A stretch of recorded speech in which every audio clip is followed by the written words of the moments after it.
हाँ, तो ये वीडियो में अपन तो डिफरेंशिएबिलिटी का एक बहुत ही इंपॉर्टेंट थ्योरम का बात करेंगे, ठीक है।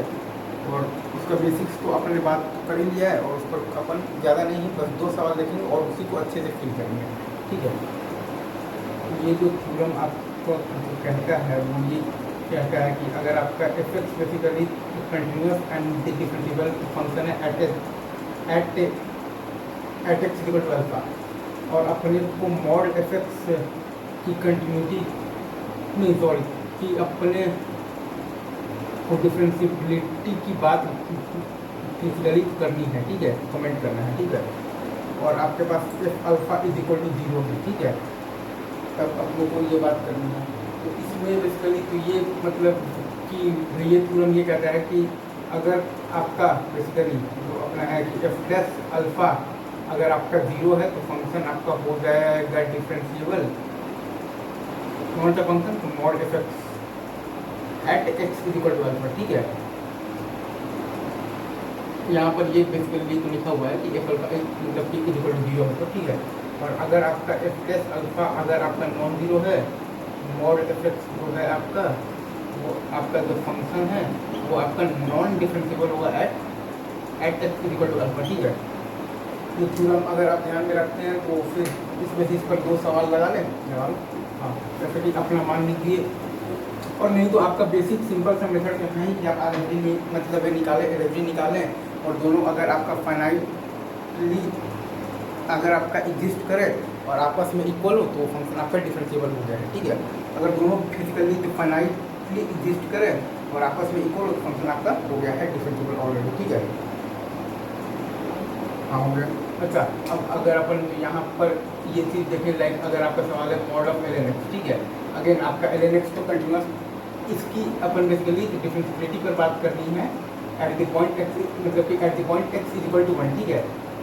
तो एल एन एक्स अगेन आपका कंटिन्यूस एंड डिफरेंशिएबल फंक्शन है at the point x is equal to 1, mod of l n x की बात करनी है। तो थ्योरम से अपन तो डायरेक्टली बोल सकते हैं कि एल एन एक्स का डेरिवेटिव है आपका तो 1/x है, तो एफ डैश आपका तो अल्फा है वो एफ डैश 1 है आपका बेसिकली, तो 1 है, तो फंक्शन आपका नॉन डिफरेंशिएबल है क्योंकि वो नॉन जीरो है f dash alpha.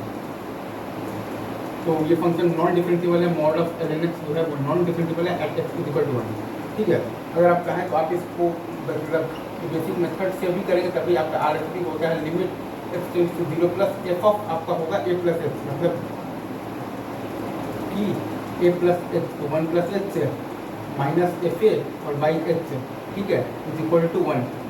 L S P होगा आपका limit x tends to 0 plus F of आपका हो जाएगा A minus X minus F A, और ये चूँकि निगेटिव होगा तो ये माइनस एफ ए और बाई आपका माइनस एक्स, ठीक है।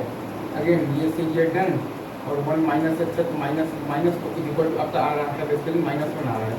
तो यहाँ से R S D L S D दोनों आपका फाइनाइटली एग्जिस्ट कर रहा है, मतलब आपकी R S D L S D दोनों आपका तो फाइनाइट है नहीं, मतलब कि R S D L S D दोनों आपका एग्जिस्ट भी कर रहा है और फाइनाइट भी है, लेकिन दोनों आपस में इक्वल नहीं है। तो ये बेसिकली है आपका non differentiable due to the sharp term वाला केस है, ठीक है। इसका आप अगर आप ग्राफ भी देखेंगे तो ये होता है आपका बेसिकली जो एल एन एक्स का, तो मॉड ऑफ आपका जो एल एन एक्स होगा वो होगा आपका ऐसा होगा। तो ये है आपका जो आर एच डी है वो है आपका tan theta is equal to 1, और जो आपका जो एल एच डी है वो है आपका tan theta is equal to -1, ठीक है। ये आपका चीज़ है मतलब कि इसको अप्रोच कर रहा है, इसको अप्रोच तो मतलब बेसिकली करना है, ठीक है। ये सारा कोर्स को इसको अप्रोच कर रहा है, तो लिमिट आपका तो ये लाइन है, मतलब ये सारा कोर्स इस लाइन को अप्रोच कर रहा है, तो इन कोर्स का स्लोप इस लाइन के स्लोप को अप्रोच कर रहा है, तो इन कोर्स के स्लोप का लिमिटिंग वैल्यू ये लाइन का स्लोप है, मतलब कि आपका आर एच डी ये लाइन का स्लोप है, वैसे आपका जो एल एच डी है वो आपका ये लाइन का स्लोप है, सिंपल। तो ये कोई ऐसा सा आपको केस बनते हुआ आ रहा होगा, ठीक है। इसमें अगर अपन एक चीज़ और ध्यान दें, लाइक एक और अगर अपन देखते हैं, ठीक है,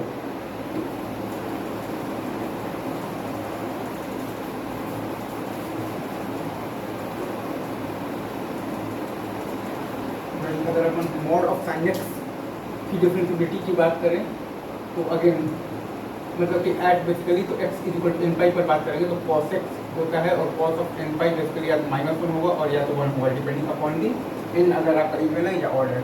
तो ये भी आपका हर जगह, चूँकि ये आपका नॉन जीरो है फंक्शन भी, तो नॉन आप है तो आपका तो डिफरेंशिएबल होगा। अगेन आप वो चीज़ तो ग्राफ से भी देख सकते हैं या फिर आप आरएलटी एलएलटी निकाल कर भी देख सकते हैं, ठीक है। तो अभी के लिए इतना रहने देते हैं, बाकी बातें अपन करेंगे नेक्स्ट वीडियो में करेंगे, ठीक है। तो ये काफ़ी इंपॉर्टेंट आपका थ्योरम है ऑन दी डिफरेंशिएबिलिटी।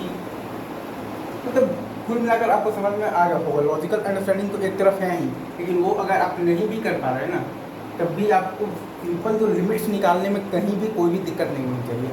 मतलब आपको एक्सपेंशन सारे याद होने चाहिए, आपको स्टैंडर्ड रिजल्ट सारे याद होने चाहिए, उनके मैनिपुलेशन से कैसे अपन स्टैंडर्ड मतलब रिजल्ट मिलाते हैं, एक्सपेंशन मिलाते हैं, वो आपको आना चाहिए। आपको आना चाहिए कि 1 + 0 इन्फिनिटी फॉर्म का जो स्पेशल जो फॉर्मूला था वो आपको याद होना चाहिए। आपको 1 इन्फिनिटी 0 इन्फिनिटी 2 को लॉग लेकर कैसे लॉपिटल सूत्र लगाते हैं वो आना चाहिए। आपको लॉपिटल सूत्र लगाना आना चाहिए। आपको फैक्टराइजेशन, आपको रेशनलाइजेशन बहुत अच्छे से आना चाहिए, तभी आपका कंटिन्यूटी बेसिकली आपको लिमिट है और फिर आपका फंक्शनल वैल्यू है, और डिफरेंशिएबिलिटी भी आपका एक लिमिट ही है। अगर वैसे एग्जाम पॉइंट ऑफ व्यू का मेजर चंक तो उसी से हो ही जाता है, अगर बहुत ज़्यादा ये सब इन आपसे क्वेश्चन कोई ना कर दो। ये मेरा पॉइंट है। तब तक के लिए लाइक करें, सब्सक्राइब करें, शेयर करें। थैंक्स लोग।